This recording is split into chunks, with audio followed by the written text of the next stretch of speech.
বুয়েটের শিক্ষার্থী সহ বাংলাদেশের সমস্ত মুসলমানদের মনে সে আঘাত দিয়েছে, তাদের ধর্মীয় অনুভূতিতে আঘাত দিয়েছে। সিএমএম কোর্টের 25 নম্বর আদালত জনাব এহসানুল ইসলাম স্যারের আদালতে চকবাজার থানার সাইবার সুরক্ষা আইনের দায়ের করা মামলায় এই মামলার একমাত্র আসামি শ্রীশান্ত রায়কে আদালতে উপস্থাপন করে অত্র মামলায় আমরা রাষ্ট্রপক্ষে আসামিকে সিডব্লিউ মূলে জেল হাজতে প্রেরণের আবেদন করি। আসামি পক্ষে আইনজীবীগণ তার জামিনের প্রার্থনা করেন এবং তারা এই আসামিকে নির্দোষ দাবি করেন। আমরা রাষ্ট্রপক্ষে যুক্তি উপস্থাপন করে বলি যে মাননীয় আদালত, এই আসামি হচ্ছে ইসকনের সদস্য। এই আসামি বাংলাদেশের বর্তমান ধর্মীয় সম্প্রীতি চলাকালে ধর্মীয় বিদ্বেষ সৃষ্টি করার জন্য, হিন্দু মুসলিম রায়োটিংয়ের জন্য এই আসামি বুয়েটের শিক্ষার্থী সহ বাংলাদেশের সমস্ত মুসলমানদের মনে সে আঘাত দিয়েছে, তাদের ধর্মীয় অনুভূতিতে আঘাত দিয়েছে। তিনি তার একটা ছদ্মনাম ইউজ করে তিনি তার একটা ফেসবুক আইডি থেকে বিভিন্ন তারিখে বাংলাদেশের মুসলিম ও মুসলিম নারীদের বোরকা নিয়ে তিনি ফেসবুকে কুরুচিপূর্ণ স্ট্যাটাস দিয়েছেন।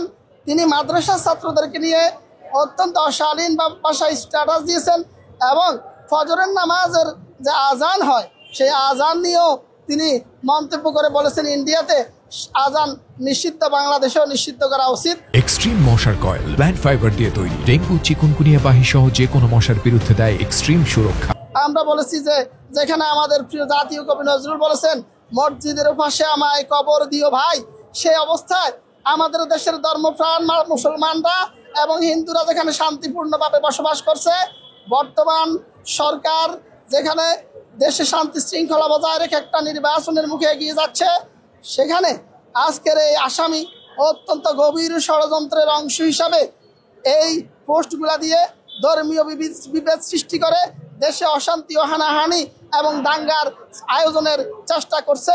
তাকে পরবর্তীতে আমরা রিমান্ডের আবেদন করলে তার সাথে কারা সম্পৃক্ত, বহির্বিশ্বের কোন কোন গোয়েন্দা সংস্থা তাকে প্যাট্রোনাইজ করছে, এই সমস্ত বিষয় উঠে আসবে।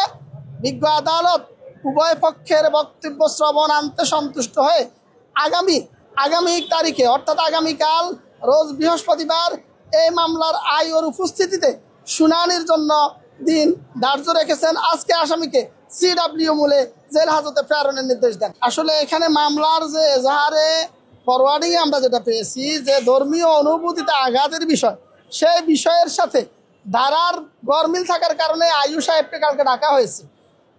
মামলার যে গল্প, মামলার যে বিষয়, মামলার এজাহারের গর্বে যা বলা আছে সেটার সাথে ধারার সাংঘর্ষিকতা হওয়ার কারণে বিজ্ঞ আদালত আয়ু সাহেবকে ডেকেছেন।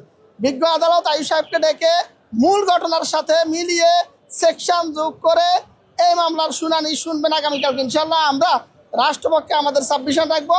আমরা ইনশাল্লাহ এই আসামিকে রিমান্ডে নিলে মামলার আসল রহস্য উদ্ঘাটিত হবে। আমরা এটাও বলেছি যে বিজ্ঞ আদালত 323-এর দ্বারা হলেই যে জামিন হয়ে যাবে, জামিনযোগ্য হলেই জামিন হবে, এটা কিন্তু অনেক সময় নির্ভর করে সামাজিক এবং বাস্তব প্রেক্ষাপটের সাথে। গতকাল রাত থেকে অদ্যাবধি এখন পর্যন্ত এই বুয়েটের শিক্ষার্থীরা বুয়েট সহ এই সিএমএম কোর্ট অঙ্গনে এই ছাত্রের শাস্তির দাবিতে আন্দোলন করে আসছে। সেই সময় বাস্তব প্রেক্ষাপট তো আপনাদেরকে চিন্তা করতে হবে। সেই বিবেচনায় আয়ুর অবশ্যই একান্ত প্রয়োজন, যেহেতু আয়ু আজকে আসেন নাই।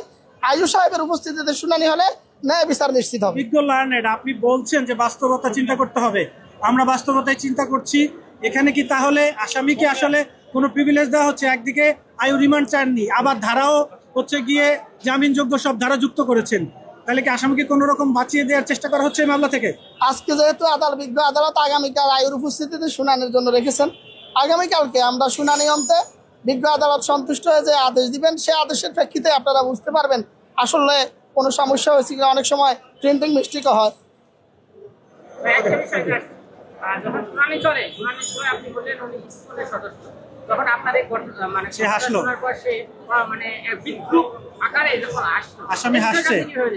আসলে আপনারা অবগত আছেন, আমি কোর্টেও কিন্তু এই কথাটা বলেছি এবং এখানেও বলেছি, যারা এরকম কোনো গুপ্ত সংগঠন বা কোনো গোয়েন্দা সংস্থা বা বিশেষ কোনো সংস্থার লোক হয়, এরকম অনেকগুলো সেন্সিটিভ মামলা আমরা শুনানি করেছি, তাদের নার্ভ অনেক শক্ত হয়। সে হেসে উড়িয়ে দিচ্ছে সে আসলে ইসকনের সদস্য না। তার হাসির মধ্যে আমরা যেটা দেখছি সেটা আপনারা হয়তো নাও দেখতে পারেন। সে সত্যিকার অর্থেই কোনো গুরুত্বপূর্ণ জায়গা থেকে সেই ইন্ধন পেয়েই এই অপরাধগুলো সে সংগঠিত করছে। বুয়েটের ছাত্ররা অত্যন্ত মেধাবী, তারা ডিটেকটিভ ডিভাইস ইউজ করে এই ছাত্রকে, এই অশালীন মন্তব্যকারীকে তারা শনাক্ত করে আইনের সোপর্দ করেছেন। কোনো মব সৃষ্টি হয় নাই, কোনো সমস্যা হয় নাই। আমরা ন্যায় বিচার নিশ্চিতের জন্য, তারও ন্যায় বিচার বলতে উভয় পক্ষের প্রতি ন্যায় বিচার, সেটার জন্য আগামীকালকে শুনানি পর্যন্ত আমার সাংবাদিক বন্ধুদেরকে অপেক্ষা করার জন্য আবেদন করছি।